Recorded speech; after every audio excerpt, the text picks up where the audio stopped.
mo sọ nígbà yẹn mo ní in tó máa ṣẹlẹ̀ ńbẹ̀ ní ìlú yẹn ní Ọ̀ṣun state generally mo ní ó máa kọjá òye yín.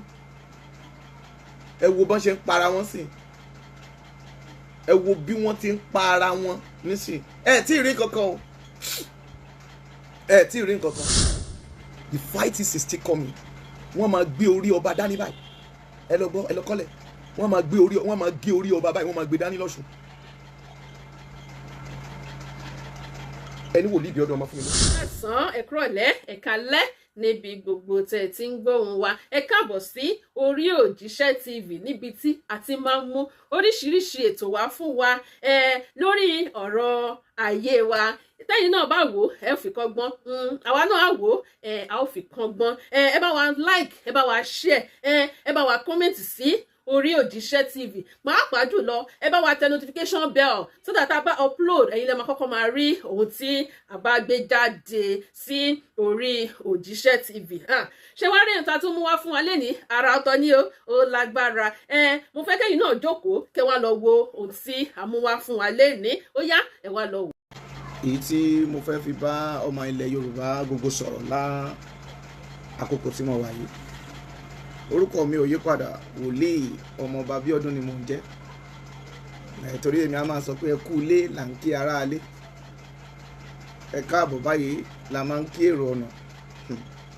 Gbogbo olùgbọ́ mi tó ń gbọ́ mi, ẹ ní sọ agbára nù. Jẹ́rí ó dára ká máa ṣe ohun gbogbo nínú ohun gbogbo pẹ̀lú òtítọ́. Ẹni tí Ọlọ́run bá rán níṣẹ́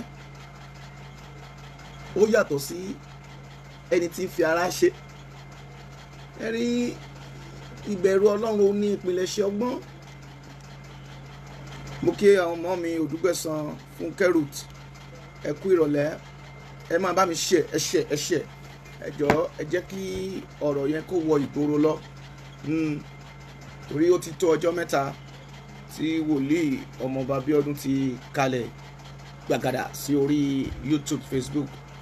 Ṣùgbọ́n mo fẹ́ kickoff. Tẹ́ bá ń gbọ́ pé kéèyàn kickoff sí orí YouTube, Facebook. Ṣùgbọ́n mo fẹ́ kickoff.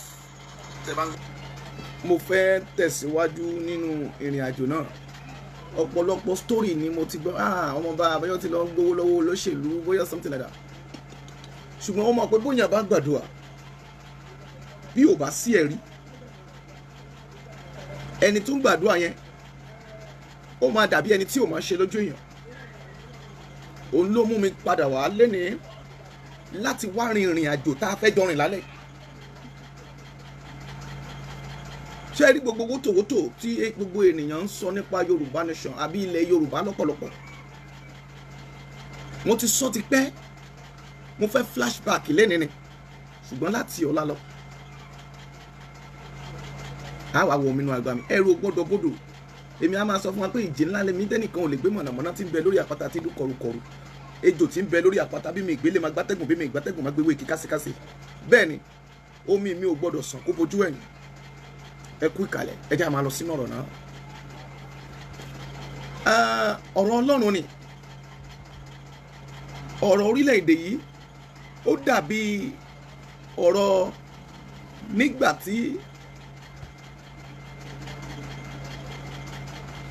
nígbà tí arákùnrin kan ọba ní Ògèdèngbé Agógungbòrò, God bless you, tó ránṣẹ́ pé èèyàn kan tó ní kó lọ fi àwọn ọmọ Ọlọ́run ré. This is the youngest king. Mo fẹ́ fò níbo ni àwọn wòlíì tẹ́ńgọ̀ ṣe rí bí Ọlọ́run bá fẹ́ fènìyàn ṣẹlẹ́yà, á lọ ti ọwọ́ ènìyàn yẹn bọ́ ṣọ̀lọ̀ kó ba lè mọ irú Ọlọ́run tí ó ń sìn, kó ba lè mọ Ọlọ́run pé Ọlọ́run wà nínú ẹwà ògo ẹ̀, kó ba lè mọ̀ pé Ọlọ́run ò ṣe é gbé ṣubú. Mo sọ fún yín nígbà yẹn, mo ní ẹ jẹ́ kí n fi kan ṣe example. Ìwọ tó o bá wo prógámù yẹn nígbà tí mo pariwo síta ń gbà yẹn tí mo ní wọ́n ti mú ọjọ́ o pé wọ́n gbéṣẹ́ fún ẹnìkan tó ń pè ní Abija pé wọ́n fẹ́ pa Sunday ọmọ Adéyẹmọ. lálàálù kùtùkù gbogbo yan àwọn kan ní irọ́ ni ṣojú ọjọ́ 5 sí 6 ni wọ́n lọlé ẹ̀ kò ṣẹ̀yìn gbogbo àwọn ènìyàn tẹ́ ẹ̀ ń wò wọ̀nyí náà ṣùgbọ́n ọmọ Yorùbá ẹ máa ń sùn ká máa ń kọrí síbì kan náà torí pé afẹ́ ajẹ májẹ̀ ayó lọ́pọ̀ èèyàn ẹ̀tànjẹ tí wọ́n ń tan gbogbo wa ọ̀rọ̀ tèmi ó máa bá àwọn pastors kan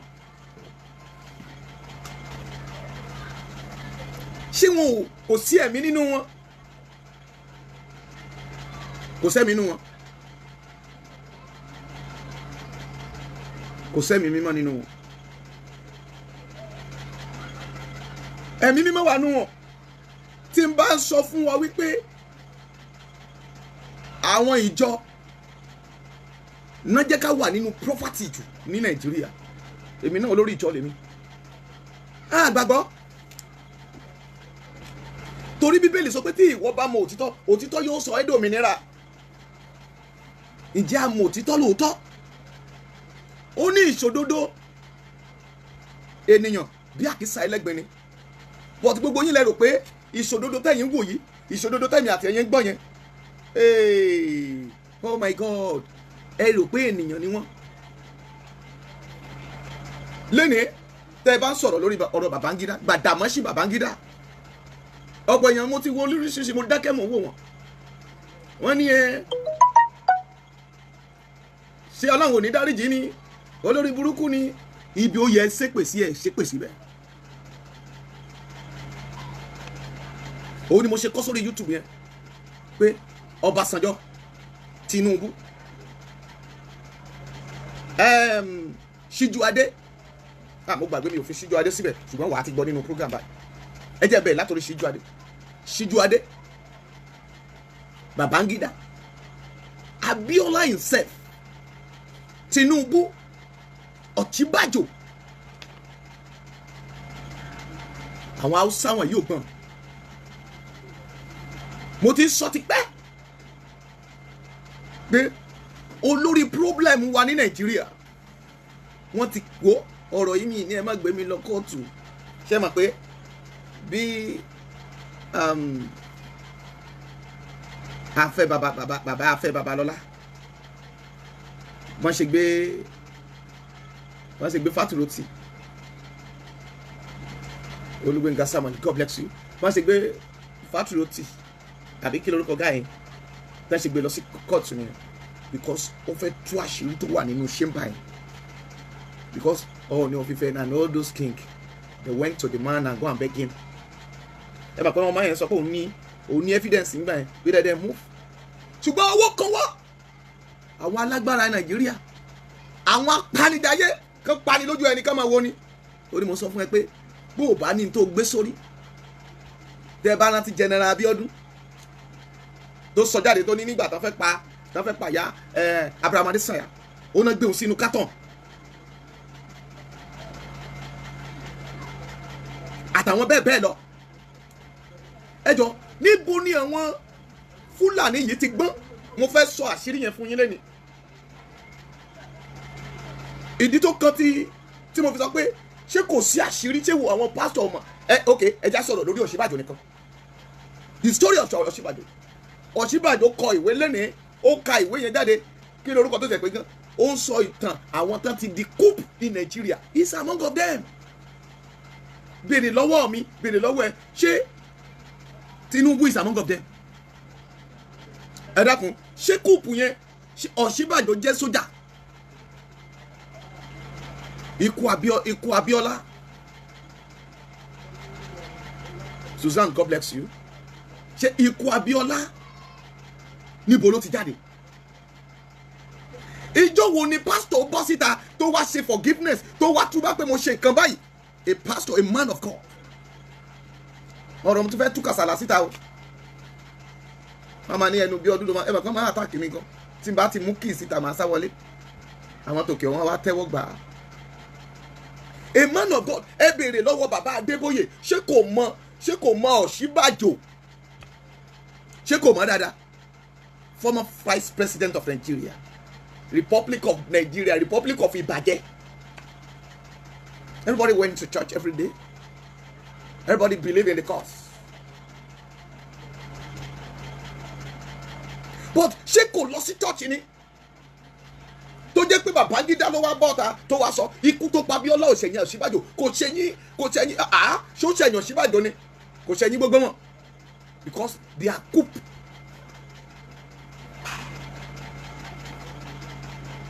Adiosun Nipa, God bless you. Kò ṣẹ̀yìn gbogbo wọn ìwà ìbàjẹ́ táwọn èèyàn wá wù lẹ́nìí tó dé station tó dé some two tó dé some kìnìkan tó dé some kìnìkan all of them ìwà ìbàjẹ́ yẹn o àwọn tó máa sòtítọ́ lára wọn díẹ̀ ni. Ṣùgbọ́n tó bá jẹ́ pé innocent tí ó ṣe kankan ẹnìkan lọ padà ẹni tó ń fọ́ọ̀mù coup in Nigerian constitution tábà ní when you form a coup tábà ti get tiẹ̀ wọ́n gbọ́dọ̀ pa ẹni. Buhari wà láyé Babangida wà láyé àwọn náà fọ́ọ̀mù coup tó gbà ìjọba. Babangida ló fọ́ọ̀mù coup òun àti Ọ̀ṣínbàjò Tinubu náà gbẹ̀yìn. Ìgbà tó ṣe frustration ó sá lọ mọ́ Babangida lọ́wọ́. Mami ọ̀wọ́n náà complete Yorùbá 70 Yorùbá wọn ò sọ pé Fulani. They didn't mention Fulanis. They didn't mention Hausas. 7 key àwọn 7 key tó jẹ́ key of ilẹ̀ Yorùbá àwọn náà sowọ́pọ̀ tó ní kọ́mọ Yorùbá má di president. Torí pé lóòótọ́ òun náà kú plan náà ni lòun náà ṣùgbọ́n ò bá tún yàtọ̀. Ìrìn àjò Yorùbá ṣe kí ni ò bá tún yàtọ̀. Ṣùgbọ́n àwa wo èyí tó wá tó concern mi jù òun ni pé nígbà tí Ọ̀ṣínbàjò ń ka history yẹn tó ń ka ìwé tó ṣe òun ló ṣèwé fúnra ẹ̀ is author. He mention by his name ó mention rẹ̀ wá ní by the author kò lè sọ pé by Ọ̀ṣínbàjò because he mention all the people he now say author wà rẹ̀ òun náà coup formula àwọn coup àwọn tán di coup. What is the meaning of coup? Ẹ̀jẹ̀ ti ti ọwọ́ rẹ̀ bọ́ síbẹ̀ and ẹ̀rẹ̀ pè ní general overseer coup planner coup planner. I'm not cover my mouth to say it. When you say it kì í ṣe bí Father Yomi ti fi sílẹ̀ nìyẹn. You know Ọ̀ṣínbàjò very well in a redeem and ó dẹ̀ di pastor and he's a coup planner. Ṣé ẹ̀rọ òkè Babangida wá jáde sí ó wá sọ pé òun ló ń pa àwọn náà mú election lọ àwọn pa Delegiwa okay kí ni Delegiwa ṣe? Delegiwa is not among of coup planner when you are still talking about MKO Abiola is a coup planner. Ademifemi, God bless you. Akibolaji fún rẹ̀ kẹ́ntì he's a coup planner. Are you with me now? Ohun tóun náà coup planner ni tán bá pa òun náà tán jẹ́ kó débẹ̀ òun náà ó ti tẹ̀jẹ̀ lẹ̀ àwọn forgot Muritala òun náà wà lórí system yẹn náà táwọn ọdún mélòó lọ́lọ́run fẹ́ forgive. Ṣùgbọ́n let's get back for the Delegiwa. Kí ni Delegiwa ṣe fún Babangida? Ẹ bèrè lọ́wọ́ àwọn Ọ̀ṣínbàjò ṣe bí Yorùbá ni wọ́n. They are no friend of Babangida. Look at all of them. Gbogbo wọn jókòó. He now be telling all the story. Adé lọ sí church. Ṣé pé we are deceiving a God? Every day. Tí wá ní ìyàtọ̀ ẹni tó lọ fọ́lé Sunday ẹgbọ́n tí General Abiodun sọ. Ẹgbọ́n statement General Abiodun. Ó sọ wípé ohun tí Sunday ọmọdé yà máa jà fún is a right. Mami mi, Alaja, God bless you ma. Ó ní tó ń jà fún ó wà lórí right yẹ. Gbogbo àwọn ènìyàn tán ready láti tún orílẹ̀-èdè yìí ṣe. Ẹ jẹ́ ká débẹ̀ ẹ ń pa wọ́n. Look at them. Gbogbo wọn bá ṣe jókòó, èwo ló wà okay nínú gbogbo wọn. They are not okay. Ọ̀ṣínbàjò wá bọ́ síbẹ̀, good luck jókòó síbẹ̀, Babangida wà ń bẹ̀, Tinubu wà ń bẹ̀, gbogbo wọn wà ń bẹ̀, ẹ wá ń sọ story ara yín pé we are a coup planner. ìyà jẹ wá ní Nigeria, but you cannot gang together and make Nigeria great. We ask for separation. Nobody want to láti dey sọ pé okay, let's go for separation. Àwọn wọ̀nyí ni mo ti sọ fún yín several times. The first person, bàbá kúkúrú Sàmbé Ṣùláolú Ọ̀ṣínbàjò. Oni is a coup planner. Mo sọ fún èèyàn kan lòun ò mọ̀ Ṣíbàjò rí.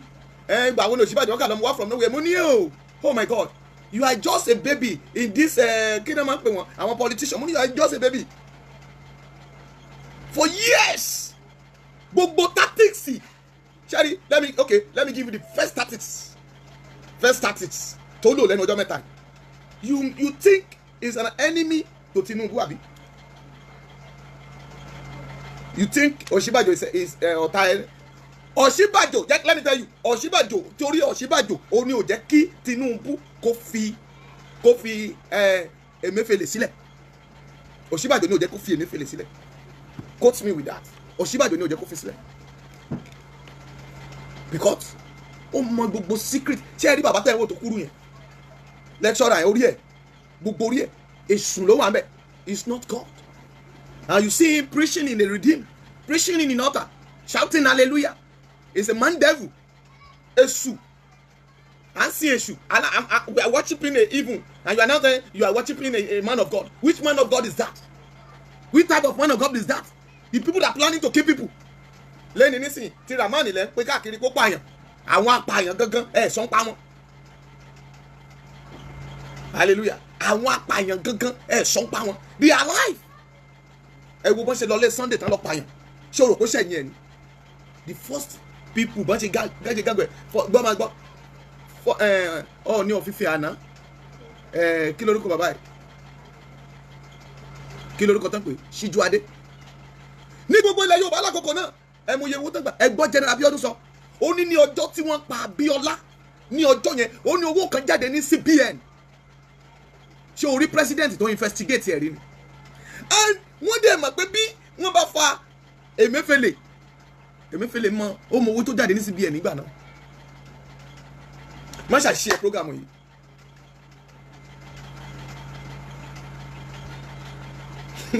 A wolf, mami ní a wolf in the sheep cloth. Ẹranko ìkoríko. Ajégunjẹran. Ẹ wá máa rí wọn. They will now wearing suits, preaching the word of God, killing people. And when you're suffering, you look at him now quiet. Láti ìgbà tó ti kúrò mẹ́, ó ti jẹ owó pa, ó rò pé ó ṣeré, tó ń fẹsẹ̀ rìn kiri nígbà náà, owó market kìíní kan, 5,000, òmòye tó kó jẹ. Wọ́n fẹ́ fún òdì ẹ̀ngbà yẹn, ó yà dákẹ́, bàbá tó gbọ́n bí nǹkan mi. Jẹ́ kí n sọ fún ẹ, he came out, he's the first person that came out, he told Buhari nígbà yẹn pé, I want to become a president of Nigeria. Gbogbo yẹn bẹ̀rẹ̀ sí bu ọ̀dàlẹ̀ ní ọ̀ṣẹ̀ kìíní kan ní kì í ṣe ọ̀dàlẹ̀, ó lo tactics kí àwọn míì kan bá lè ṣe kíni o, kan mọ̀ bá rí post yẹn gbà. Are you with me now? Kí òun àti tí ó ti plan yẹn, ẹ má worry o. Èmi ni máa jáde, màá sọ pé mo fẹ́ ṣe president. Ẹ mọ̀ pé post tèmi yẹn, ó máa ń le, Tausa kan máa lọ jáde láàrin yẹn. He attacking that place, kò surrender. Títí di the last day kò surrender. He didn't open the post. Ó betray wọn. Ó rò pé ohun tí Buhari tí kò fi fún ní ààyè tẹ́ bínú tọ́mọ Yorùbá pé kò fún láyè. Ó mọ̀ pé ó betray di ohun ní ayé Babangida. Ṣé o rò pé ó gọ̀ ni? Ṣé o rò pé Fúlàní gọ̀ ni? Ṣùgbọ́n wọ́n lò ó tí wọn ò bá lò ó sí àárín yẹn. Bí wọn ò bá lo Ọ̀ṣínbàjò sáàrin yẹn nígbà yẹn, tí wọn bá lo sáàrin yẹn, Tinubu cannot win the election. He didn't have the tactics to win. Òótọ́ lẹ́ ń gbọ́ lẹ́nu mi lẹ́nìí. He didn't have tactics to win. But people believe that olówó ẹ̀ kò lóhun kankan. Owó tó níyẹn, ó máa jobless lójú ẹ̀. Because he cannot do anything without Ọ̀ṣínbàjò. Quote me. Because two of them learned from Awolowo. Ó dẹ̀ mọ̀ pé 24/7 ilé Awolowo ló wà. Even the same chamber with Awolowo. Ṣùgbọ́n mami daddy, ibo ni mò ń lọ gangan. Ibo ni mò ń lọ gangan lẹ́nìí. Àwọn nǹkan tó ń ṣe wá nílẹ̀ Yorùbá. Ẹ wo bí a ṣe ń suffer. ẹ wo bá a ṣe ń jìyà. A woman senator, all women in Nigeria, we are not listening to that now. Ẹ dìbò fún ọmọbìnrin yẹn from bẹ́yà Akwa Ibom or something like that láti lè repost kó dẹ̀ rí àyè tí ẹ jókòó sí gbọ́mi dáadáa. Wọ́n dẹ̀ ń torment ẹ̀. Ṣé àwọn tán rape nínú ilé nìkan lẹ rò pé wọ́n ń torment àwọn obìnrin? Oh, this woman make her mind. Kò fẹ́ tọwọ́ bẹ̀ṣẹ̀. Ẹ wá ń tírẹ́tì obìnrin yẹn. Gbogbo blogger orí yẹn gbé. Àwọn press orí yẹn wà kán fà lé wọn lọ́hùn. Ṣùgbọ́n lẹ́ni kí ló mú wọn kán máa ń pa àwọn obìnrin? Tán sọ obìnrin di súyà. Ní Nàìjíríà tá a wà yìí, obìnrin ni wọ́n pa jù. I'm always said it. Obìnrin ló dáná o. Tẹ̀rẹ́ ni tó gún ọṣẹ mẹ́wàá, obìnrin náà máa fi gún. Tẹ̀rẹ́ wọn tó wà ní post senate, obìnrin náà máa pàjẹ́. Kí ni problem yìí? What is your problem? What is your problem? What is your problem? Please, I'm asking. Obasanjo ṣe. Everybody said that. And torí Obasanjo wà lẹ́wọ̀n ni. Ṣòro pọ́n gọ̀ ni.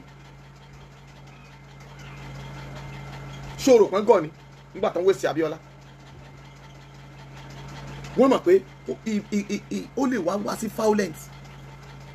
But lẹ́ni ẹ̀ ń rí Obasanjo àti Tinubu bí ọ̀tá ara wọn. Ibi tá a gọ̀ sí nìyẹn.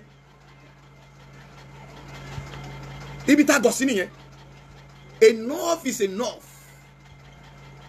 Ẹ lè máa pa wá. Let's start from all those kings. A sọ fún gómìnà Ọ̀ṣun state recently kó má fi fake ọwá jẹ ní ọwá ní ìyẹn ní Ọ̀ṣun state. Mo sọ nígbà yẹn mo ní in tó máa ṣẹlẹ̀ ńbẹ̀ ní ìlú yẹn ní Ọ̀ṣun state generally mo ní ó máa kọjá òye yín. Ẹ wo bọ́n ṣe ń para wọn sí. Ẹ wo bí wọ́n ti ń pa ara wọn nísìn. Ẹ tí ì rí kankan o. The fight is still coming. Wọ́n máa gbé orí ọba dání báyìí. Ẹ lọ gbọ́, ẹ lọ kọ́lẹ̀. Wọ́n máa gé orí ọba báyìí, wọ́n máa gbé dání lọ́ṣùn. Ẹni Wòlíì Abiodun ọmọ fún mi ló sọ bẹ́ẹ̀. Ntọ́lọ́run sọ ni mò ń sọ fún yín. Ṣé bẹ́ẹ̀ lẹ́ẹ̀ni gbọ́ ni? Àwọn ènìyàn ẹranko lẹ fi ń ṣe olórí. Irú Ọ̀ṣínbàjò ó pèrè ẹ̀ pastor. We Christians, we are just fighting the Muslim against them. Mo máa ń like kankan nínú wọn. Surely when they are getting old, when you see some Muslim getting old, wọ́n ti mọ̀ pé àṣìṣe wọn tán ṣe nígbà when they are young, they will call the person or the family. Wọ́n máa sọ síta.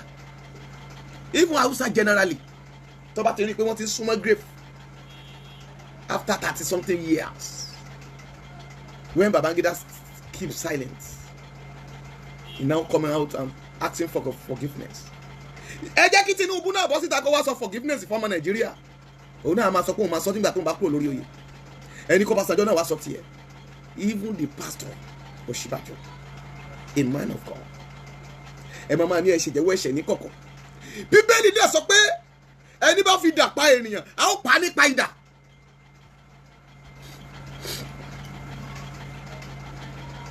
Àbí? You say papa, tẹ́ bá ti rí nínú ìdí papa, ó dẹ̀ bọ́ sórí people tó dẹ̀ wàásù apààyàn. Tí Ọ̀ṣínbàjò bọ́ síta kó wá arrest mi, màá dẹ̀ bèrè lọ́wọ́ ẹ̀, are you not the coup planner? Ṣé gbogbo kúùpù tẹ́ plan ṣé wọn ò tẹ̀jẹ̀ yẹn lẹ̀? Ó yẹ ká ti hàn gí ẹ̀ by death. Is cook planner. Èmi ò dẹ̀ bá ẹ lórúkọ jẹ́ ní tó ń pera ẹni mò ń pè.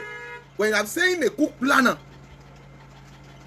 are you a military man that you are assisting them to planning? That means you are the one that will be convinced the innocent person.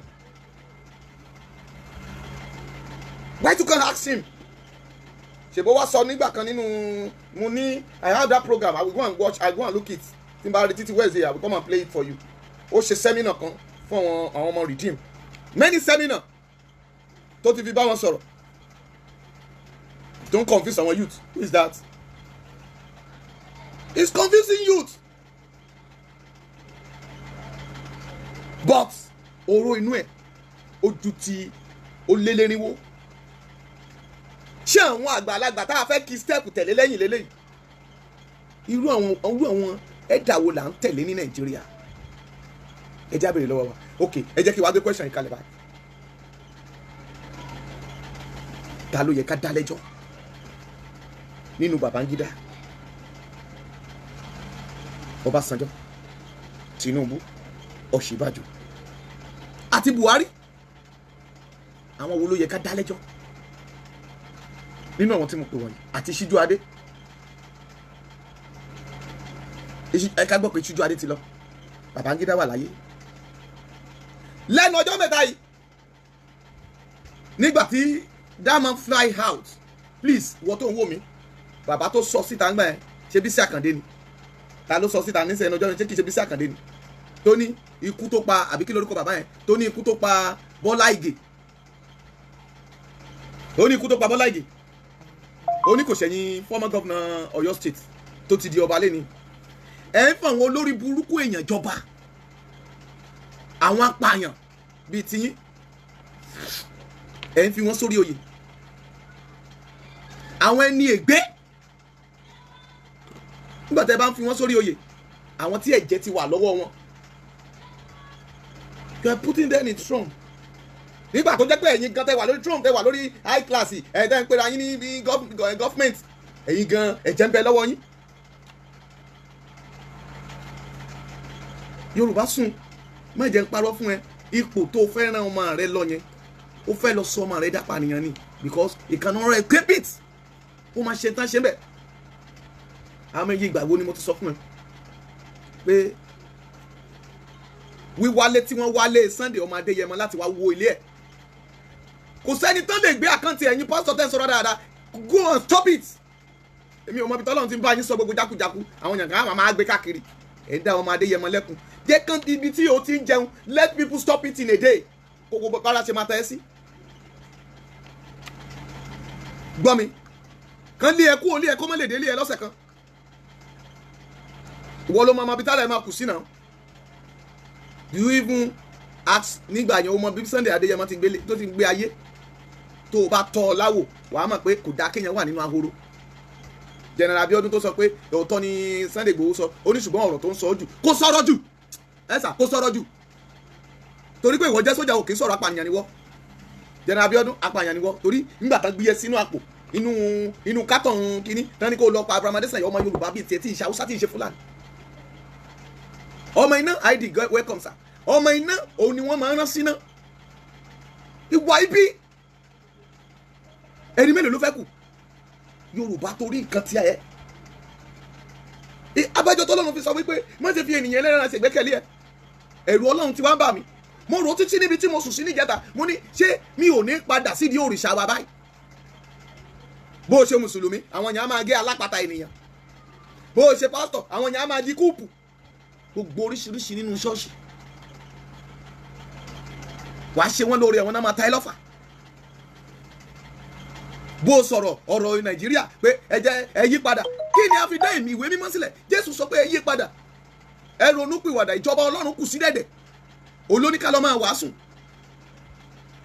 but torí pé kókè mi balẹ̀ kún kán lè ràn mí lọ́wọ́ you know me say everybody should shut up they saying anything dídákẹ́ tá a dákẹ́ onítara wa bá wa dákẹ́ Maradona àbó ti gbàgbé mo kọrin Babangida fún ẹ gbà yẹn mo ní Maradona ẹ lọ wo àwọn pass ọ̀rọ̀ tí mo ti sọ sẹ́yìn mo sọ pé mo wá ṣe flashback fún ẹni nígbà tí mo sọ ń gbà yẹn pé wọn ò déédéé pa Bíọ́lá pé kò ṣẹ̀yìn Tinubu ṣé mo parọ́ ẹ mo yẹ bẹ́ẹ̀ ṣe rán DSS sí mi wọ́n nà mí ojú white ó jẹ́ kí ni ó padà di red.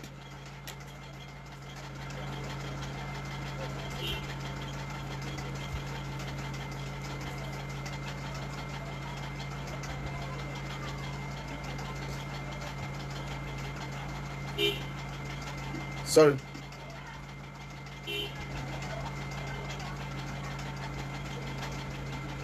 Ẹ má bínú.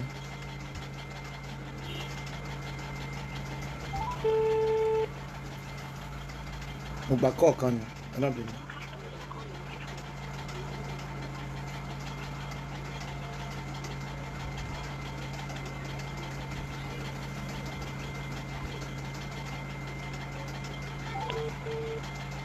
The customer you're calling is busy.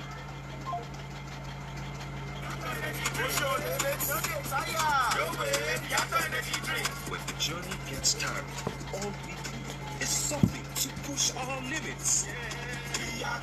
Push your limits. Hallelujah. That is gbogbo nǹkan wọ̀nyí òun ní tẹ́ rò pé bóyá kò ní ṣeé ṣe. Ṣùgbọ́n Ọlọ́run ló ní ipá àti agbára lọ́wọ́. Ọlọ́run ló ní gbogbo nǹkan nínú ọlá rẹ̀. Ó mú gbogbo ènìyàn nínú pé ká máa sin òun. Tó bá jẹ́ pé bá ṣe ń sin Ọlọ́run tó bá ṣe mọ Ọlọ́run ní Nàìjíríà, àwọn ìwà ibi kan ò sí lọ́wọ́ wa. Orílẹ̀-èdè yá dáa ju gbogbo àwọn orílẹ̀-èdè àgbáyé lọ.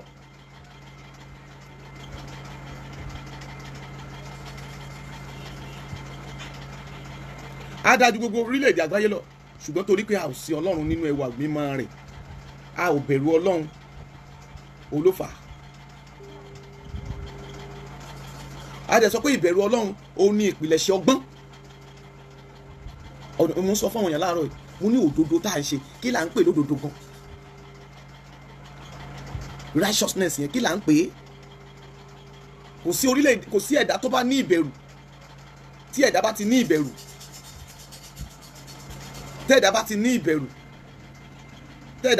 ìbẹ̀rù, kò sí nǹkan kan tí ò ní fi borí. Ó yẹ ká bẹ̀rù Ọlọ́run. Ará mi, ó yẹ ká bẹ̀rù Ọlọ́run. Ó yẹ ká bẹ̀rù Ọlọ́run o. Ó yẹ ká bẹ̀rù Ọlọ́run. Lóòótọ́ kò sẹ́ni tó dé ọ̀run tó wá sáyé tó sọ pé òun kú, òun ti lọ bọ́ lọ́run. Ṣùgbọ́n wọ́n ní tá a bá rí ara wa, ó yẹ ká lè bẹ̀rù pé a máa kú lọ́jọ́ kan. Ẹ jẹ́ á ronú pìwàdà lórílẹ̀-èdè. Èyí tẹ́ ẹ̀ ń bú Sunday ọmọ Adéyẹmọ, I'm coming tomorrow. Mo ní àwọn evidence mẹ́rin kan. I just use this one to start this night. Pé ta ló yẹ ká dá lẹ́bi nínú àwọn tí mo kọrin. Ṣùgbọ́n mi ì fẹ́ jẹ́ kí program yóò ju 40 minutes lọ. Ṣùgbọ́n lọ́la mo máa wà lórí òkè ju yíyẹ́ mi. Ẹ má gbàgbé èèyàn ọmọ Ọlọ́run. Ó ṣeé ṣe ká padà wá fún àdúrà ìparí oṣù yìí lálẹ́ yìí. Ọlọ́run yóò darapọ̀ mọ́ gbogbo wa. God bless you.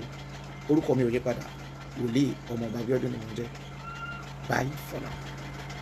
Náà ti rí ohun tí a mú wá fún wa lénìí. Ẹ bá wa like, ẹ bá wa share, ẹ bá wa subscribe sí Orí Òjíṣẹ́ TV. Ẹ bá wa tẹ notification bell so that a bá tún mú àwọn àkọ̀tun wá fún wa. Ẹ̀yin lẹ́ ò kọ́kọ́ máa rí.